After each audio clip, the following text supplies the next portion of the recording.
آپ دیکھیں مدینہ کیا تھا؟ یثرب تھا، یا بعض روایت کے مطابق یثرب تھا، بیماریوں کا گھر تھا، بیماریوں کا اڈا تھا، بلائیں وبائیں طرح طرح کے امراض اس شہر میں رہا کرتے تھے، وہاں لوگ جانا پسند نہیں کرتے، وہاں کی آب و ہوا اچھی نہیں تھی، وہ یثرب تھا۔ مصطفیٰ آئے تو مدینہ تو ہوا ہی ہوا، حرم ہو گیا، حرم ہو گیا۔ اب وہاں پر اس کا احترام ویسا ہی ہوگا جیسا حرم کعبہ کا کرتے ہیں۔ بے شک، سبحان، نبی کا حرم ہے، نبی نے اپنے ہاتھوں سے بنایا ہے، کیا کہنے، واہ واہ واہ۔ تو جب نبی سے کوئی چیز منسوب ہو جائے، اس کی شان اتنی ہو جاتی ہے کہ اس کا اندازہ کرنا مشکل ہوتا ہے، تو نبی کی شان کا اندازہ کیسے لگایا جا سکتا ہے؟ کوئی سوال ہی نہیں ہے کہ مصطفیٰ کی شان کا اندازہ لگایا جائے۔ اچھا، مصطفیٰ سے، رسول سے بہت سی چیزیں ایسی ہیں جو مانی جاتی ہیں، بہت سی چیزیں ایسی نہیں مانی جاتی ہیں۔ میں ایک بات کہتا ہوں، آخری فیصلہ کن بات ہے، ہر وہ بات مصطفیٰ کی طرف منسوخ ہو سکتی ہے، میں یہ نہیں کہہ رہا ہوں کر دو، ممکن ہے ہر بات رسول کی ذات کی طرف منسوخ کرنا ممکن، کوئی بڑائی کی کوئی بات، بلندی کی کوئی بات، مرتبے کی بات، عظمت کی بات، کوئی بات رسول کی طرف منسوخ کر دو، ممکن ہے، محال نہیں ہے۔ آپ یہ کہہ سکتے ہیں کہ رسول نے چاند توڑ دیا، ممکن ہے توڑا، سورج تو پلٹا دیا، چاند توڑ دیا، کنکری نے کلمہ پڑھ دیا، انگلیوں سے پانی نکلا اور بچا کیا، پتھر پہ پیر رکھا تو پتھر پہ گل گیا، اور بتائیے پیڑ کو بلایا تو پیڑ آ گیا، جو چاہو منسوخ ہو سکتا ہے، ممکن ہے، یہ نہیں کہہ سکتے کہ ایسا نہیں ہو سکتا۔ مصطفیٰ کی شان تو ایسی ہے کہ کچھ بھی منسوخ کر دو عظمت کے بارے میں، سب ممکن ہے، ہوا ہو یا نہ ہوا ہو، یہ واقعے کی ایک الگ بات ہے، کہ ایسا ہوا کیا ہے مصطفیٰ نے یا نہیں کیا ہے یہ الگ بات ہے، مگر کر سکتے ہیں، ممکن ہے، سوائے ایک بات کے، ایک بات رسول کی طرف منسوخ کرنا محال ہے، نہیں ہو سکتی، باقی ہر بات جائز ہے، کر سکتے ہو، اور وہ بات کیا ہے؟ وہ بات یہ ہے کہ مصطفیٰ اللہ ہے، یہ بات ممکن نہیں ہے، یہ غلط ہے، باقی جتنی بلندی کی باتیں ہو سکتی ہیں آپ منسوخ کر سکتے ہو، ہر چیز ممکن ہے، ہر چیز ممکن ہے۔ لا يمكن الثناء كما كان حقه بعد از خدا بزرگ تو ہی قصہ مختصر، اللہ کے بعد عظیم ترین ذات آپ کی ہے، ہر چیز منسوب ہو سکتی ہے سوائے اس کے کہ محمد اللہ ہے، بس یہ نہیں کہہ سکتے، ہم کہتے بھی نہیں، ہم تو ہر جگہ یہ گواہی دیتے ہیں کہ وہ اللہ کے رسول ہیں، وہ اللہ کے بندے ہیں۔ اللہ نے مصطفیٰ کو بہت فضیلتیں دی ہیں، بڑے مقامات دیے ہیں، اندازہ کرنا بھی مشکل ہے، اور رسول کی ذات کو ماننا، بہت سے لوگوں کو دو جماعتیں ہیں، ایک جماعت بھی کچھ مانتی ہے، دوسری جماعت بھی کچھ مانتی ہے، فرق اتنا ہے کہ ایک جماعت کا اصرار اس پر ہے کہ ایسا نہیں ہو سکتا، ایسا نہیں ہے، ایسا نہیں ہے، ایسا نہیں ہے، دوسری جماعت کہہ رہی ہے ایسا بھی ہے، ایسا بھی ہے، ایسا بھی ہے، ایسا بھی۔ ایک جماعت مکمل نفی میں، دوسری جماعت مکمل اس بات میں، تو بھائی مثبت جماعت مثبت ہے، منفی جماعت منفی۔ اب وہ رسول کی طرف منسوخ کر رہا ہے کہ رسول مختار نہیں ہے، رسول با اختیار نہیں ہے، وہ آخری نبی نہیں ہے،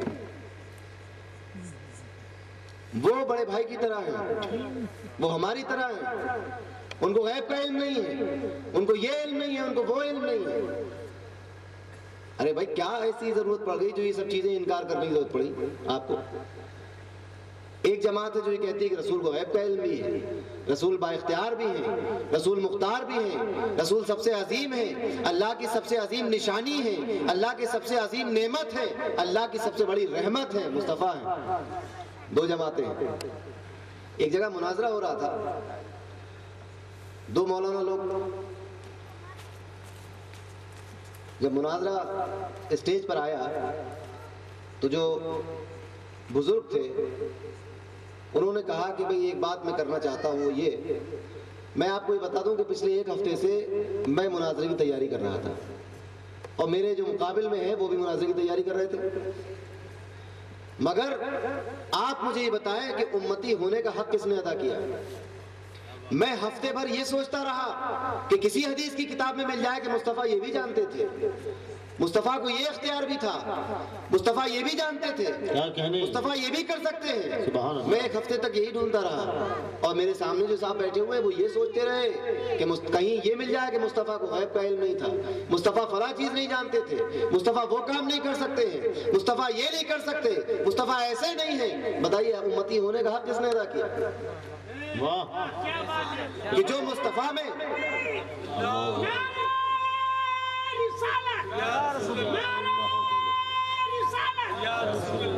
جو مصطفیٰ میں کمی ڈھونڈتا رہا، کیا وہ سچا امتی ہے؟ اور جو مصطفیٰ کی عظمت ڈھونڈتا رہا، وہ سچا امتی ہے؟ کیا کہنے، واہ واہ واہ، بہت عمدہ بات مناظرے کی آگئی تو عرض کر دوں جی، کہ کچھ لوگ ایسے ہیں، دیکھیے ابھی عرس ہونے والا ہے بدایوں شریف میں، عرس قادری، محرم کی 15-16 محرم کو عرس قادری ہوتا ہے بدایوں میں، اس بار بھی ہوگا، اس میں آپ لوگ تشریف لائیں، انشاءاللہ کی دعوت ہے، آپ لوگ آئیے اس میں، عرس میں انشاءاللہ۔ بزرگوں کے فیوز و برکات سے مالا مال ہوئی ہے۔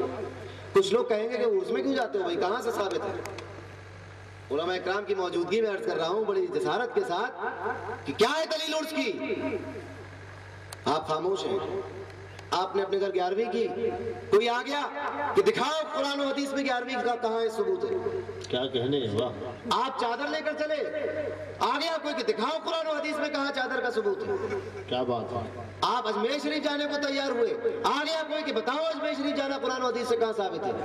کیا کہنے، واہ، آپ نے کچھ پیسے اٹھا کر رکھ دیے کہ اس میں خواجہ غریب نواز کی فاتحہ کراؤں گا، آ گیا ایک آدمی کہ بتاؤ قرآن و حدیث میں فاتحہ کہاں سے جائز ہے؟ بہت قیمتی بات ہے، دلیل دو، اگر مسلمان ہو تو بتاؤ کہ قرآن و حدیث میں کہاں آیا ہے کہ فاتحہ کرو یا عرس مناؤ یا عید میلاد النبی کے جلسے کرو یا جلوس نکالو یا چادر چڑھاؤ، یہ جو کام کر رہے ہو قرآن و حدیث میں تو کہیں نہیں آیا۔ بتائیے کوئی دلیل ہے عرس کی؟ حدیث، قرآن، صحابہ، کیا دلیل ہے؟ یہ سارے جواب سوال میرے اوپر قرض ہیں، ابھی میرے اوپر ہے، میں دوں گا جواب اس کا، مگر ہم کب تک جواب دیتے رہیں گے؟ ارے ابھی ہمارے ان بزرگوں کے سوالات کا جواب تو آ نہیں سکا جو آج سے 100 سال پہلے کیا گیا تھا، پہلے اس کا جواب لاؤ۔ دیکھیے حساب تو اس وقت ہوگا، ہم نے سوال کیا، آپ نے سوال کیا، ہم نے جواب دیا، اب ہم نے سوال کیا، آپ جواب دیجئے۔ المعتقد آج تک اس بات کا تقاضا کر رہی ہے، سیف اللہ المسلول کی کتاب کا جواب دو، کیا بات ہے، 100 سال ہو گئے جواب نہیں آ سکے۔ سیف الجبار اس بات کا تقاضا کر رہی ہے کہ جواب دو، 100 سال ہو گئے جواب نہیں آ سکا، تو پہلے تو آپ پہلے سے مقروض ہیں، کیا بات ہے، واہ، جواب ندارت، تو نئے سوال آپ نہیں کریں گے، اور آپ کے سوال میرے سر آنکھوں پر، مگر پہلے میں ایک سوال کرنا چاہتا ہوں، بھائی میں بھی سوال کروں گا، اور سوال بڑا خطرناک ہے، اور یہ سوال 14ویں صدی کے کسی مولانا سے نہیں، عہد رسالت کے لوگوں سے کروں گا، اور صحابہ سے کروں گا، اور پوچھوں گا کہ حضرت عمر ابن حضرت عبداللہ ابن عمر، میں ان سے سوال کروں گا، کسی چھٹبئیے سے نہیں کروں گا، عبداللہ ابن عمر سے سوال کروں گا۔ عبداللہ ابن عمر کا مقام یہ ہے کہ صحابہ میں عظیم ترین فقہاء میں شمار کیا جاتا ہے، سبحان اللہ، سبحان اللہ، بہت بڑے فقیہ عبداللہ ابن عمر، بہت بڑے فقیہ ہیں، بہت بڑے محدث ہیں، بڑے راوی ہیں، ان سے سوال کروں گا کہ اے عبداللہ ابن عمر، کس حدیث اور قرآن میں یہ آیا ہے کہ جب مصطفیٰ تھوکے تو اپنے ہاتھ میں لے کر اپنے منہ پہ بن لینا؟ کیا بات ہے، واہ واہ، قرآن کی کس آیت میں لکھا ہوا ہے کہ جب مصطفیٰ کے وضو کا پانی ٹپکے تو ان کے صحابہ ان کو اپنے ہاتھوں میں لے لیں اور اپنے چہرے پر مل لیں؟ کس حدیث میں لکھا ہے؟ واہ واہ واہ واہ، کس قرآن کی آیت میں لکھا ہے؟ بتاؤ. اور تو اور اگر کوئی شخص ایسا ہو کہ جس کو مصطفیٰ کے وضو کا پانی نہ مل پائے تو اس کے ہاتھ سے ہاتھ ملا لے کہ جس نے مصطفیٰ کے پانی کو چھوا تھا. کیا بات ہے. برکت ہے. بتائیے کس حدیث و قرآن میں. واہ واہ واہ کیا کہنے. واہ واہ واہ سبحان اللہ. واہ اکبر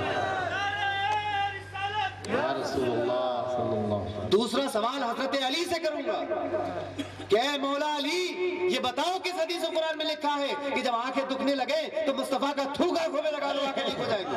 کیا بات ہے. نعرہ تکبیر, نعرہ رسالت, جشن عظمت مصطفیٰ. سبحان اللہ. کون سے قرآن میں یا کس آیت کس صورت میں آیا ہے کہ مصطفیٰ کا تھوک آنکھوں میں لگا لو تو آنکھیں ٹھیک ہو جاتی ہیں؟ کہیں آیا ہے؟ کیوں نہیں آیا؟ ایک موقع پر رسول اپنے لشکر کے ساتھ کئی دن کے فاقے سے تھے. حضرت جابر کی اہلیہ نے حضرت جابر سے کہا کہ کچھ تھوڑا سا گھر میں انتظام ہے, آپ حضور کے پاس جائیں اور ان سے گزارش کریں کہ حضور آج کھانا ہمارے یہاں تناول فرمائیں. اور یہ بات کا خیال رکھیے گا کہ بہت سے لوگ نہ ہوں وہاں پر, کیونکہ کھانے کا اتنا انتظام نہیں ہے گھر میں. عقیدے کی بات کر رہا ہوں نا. عقیدہ بنانا کہ ایسا ہوگا یا نہیں ہوگا کس قرآن و حدیث میں, اس کی بات چل رہی ہے نا. اب حضرت جابر رسول کی بارگاہ پہنچے, دیکھا کئی لوگ بیٹھے ہوئے خاموش رہے, نہیں کہا. کئی بار ایسا ہوا, پھر انہوں نے موقع دیکھ کر عرض کر دیا یا رسول اللہ آج کھانا ہمارے گھر. اللہ اکبر. وہ مصطفیٰ یہ کیسے برداشت کرتا کہ اکیلا میں کھاؤں اور میرے امتی بھوکے. کیا کہ حضور کی زبان نے اعلان کیا کہ مدینے والوں آج جابر کے گھر میں دعوت ہے. سبحان اللہ سبحان اللہ. اب حضرت جابر پریشان کہ کھانا تو ذرا سا ہے, دعوت پورے مدینے کی ہے. اللہ اللہ اللہ. گھر آئے, بیوی نے پوچھا گھبرائے ہوئے کیوں ہو؟ کہنے لگے کہ رسول تو پورے لشکر کے ساتھ تشریف لا رہے ہیں. اللہ اکبر. بیوی کا عقیدہ دیکھیا, اس صحابیہ کا عقیدہ دیکھو, اور پھر سوال کرو کہ حضرت جابر کی اہلیہ کس قرآن و حدیث سے یہ عقیدہ بنایا تھا؟ انہوں نے فرمایا کہ حضرت جابر پریشان کیوں ہوتے ہو, تم نے مصطفیٰ کی دعوت کی ہے, اس کے ذمہ دار تم ہو. مدینے کی دعوت مصطفیٰ نے کی ہے, اس کے ذمہ دار وہ ہے. نعرہ تکبیر, نعرہ رسالت, عظمت شان مصطفیٰ, خطیب اہل سنت, شہزادہ حضور تاجدار اہل سنت. سبحان اللہ سبحان اللہ. قرآن کے کس بارے میں لکھا ہوا ہے کہ مصطفیٰ اگر ذرا سا کھانا پورے مدینے کو کھلانا چاہے تو کھلا سکتے ہیں؟ یہ عقیدہ بنا کیسے لیا؟ سبحان اللہ سبحان اللہ. واہ واہ واہ. جواب یہ آئے گا کہ عطیف صاحب اتنا چیخنے کی کیا ضرورت ہے؟ ارے اس کا جواب ایک ہے, اور وہ ہے محبت.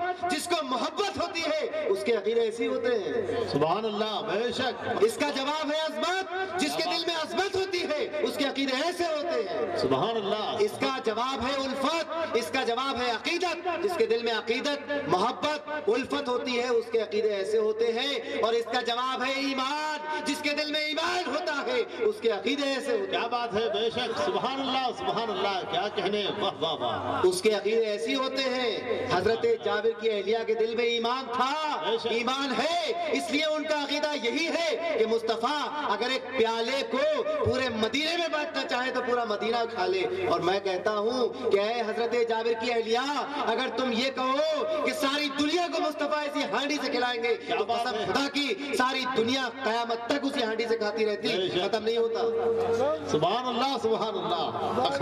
اور جتنی باتیں میں نے بتائی سب سچ ہیں.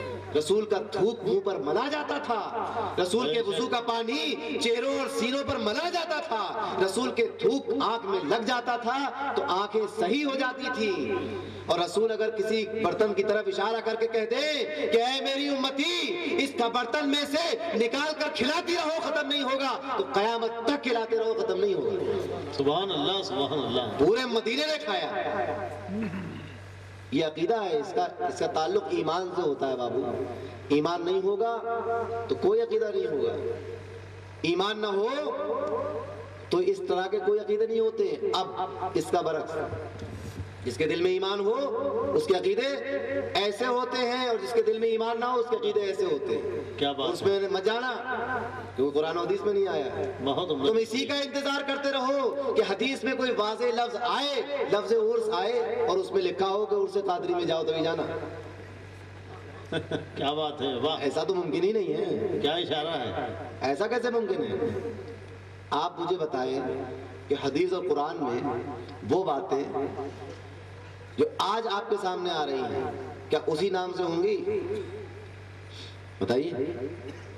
اس میں ایک بنیاد دے دی جاتی ہے، معیار دے دیا جاتا ہے کیا بات ہے۔ کہ یہ کام یہ جائز ہے، ایسے کام ناجائز ہے۔ عرس میں ہوتا کیا ہے؟ مجمع ہوتا ہے، منبر ہوتا ہے، نعت ہوتی ہے، تلاوت ہوتی ہے، بیان ہوتا ہے۔ اب ذرا اپنے آپ کو 1400-1500 سال پہلے کی طرف لے جاؤ۔ مزار ہوگا، مجمع ہوگا، منبر ہوگا، نعت ہوگی، بیان ہوگا، یہ تو ہوتا ہے عرسوں میں۔ میں ایسے عرسوں کا حامی نہیں ہوں جہاں پر اس کے علاوہ بھی کچھ اور ہوتا ہو۔ جی مثلاً میلے لگے ہوئے ہوں، میں وہاں کا ایسے عرس کا حامی نہیں ہوں۔ آپ مجھ سے کہیں دیکھیے صاحب آپ نے عرسوں کی جائز بتایا اور یہ دیکھیے میں ناچ ہو رہا ہے، ایسے عرس نہیں، ہم عرس قادری جیسے عرسوں کے حامی ہیں۔ سبحان اللہ، سبحان اللہ۔ عرس قادری جیسے عرسوں کے حامی ہیں۔ بے شک۔ مزار یعنی قبر، جی مجمع، منبر، خطاب، چلو رسول کی بارگاہ میں اور دیکھو کیا بات، ایک بار نہیں واہ، کئی مرتبہ واقعہ ہے۔ حدیث بول رہی ہے، میں نہیں بول رہا ہوں، حدیث بول رہی ہے۔ جس حدیث